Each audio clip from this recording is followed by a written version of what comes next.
tún rédíò owó ti lọ àti pé ó tún ti ẹfẹ̀ ní sáà mẹ́mà sùn yẹ ká jáde lọ ó tún ẹfẹ̀. Ìgbàgbọ́ bí ọmọ tó bẹ̀ níbi ẹjọ́jú mi ṣe àdáṣe ní ìwọ̀n àgbàgbọ́ lọ́wọ́.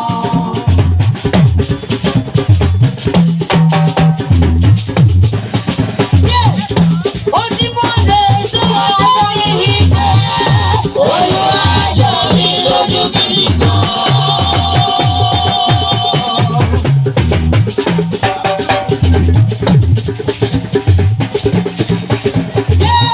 Olórí ayọ̀ ó ti mú ṣẹ́ dákì máa jí lọ dákì máa lọ.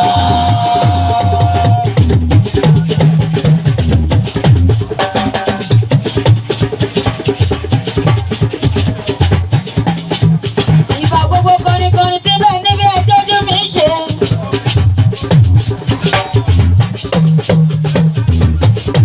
Ọlọ́run ẹ̀rí gbẹ̀bí ó bàbá.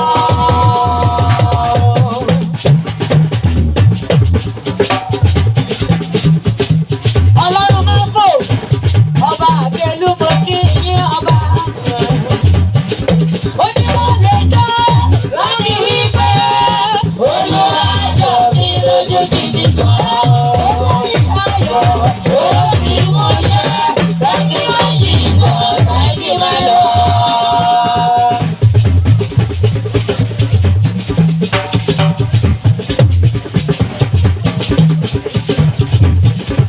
Ẹ̀rí abiyamọ tó máa dá gọjọgọjọ.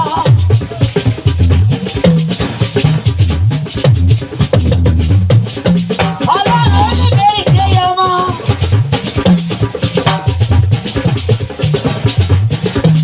Èmi á.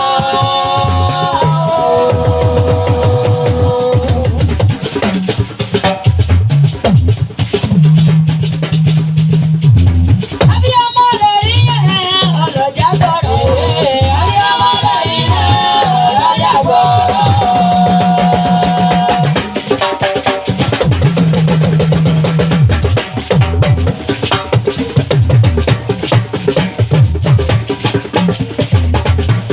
Ọlọ́run ìdáná ti bẹ níbi ìgbà gbogbo ẹ̀yẹ dáná o.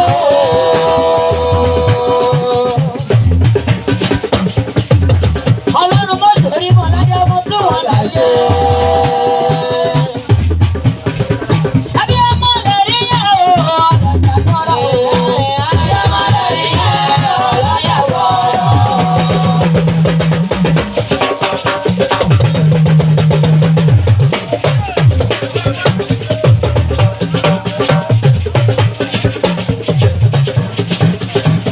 Ọlọ́run yẹn yọ máa jẹ́ yẹ mi bẹ̀rẹ̀ mọ́. Aṣọ ọmọ nílẹ̀ mọ́lẹ́kùn aṣọ bẹ́ẹ̀.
subscribe to our YouTube channel, Owotu FM Lagos. Bye.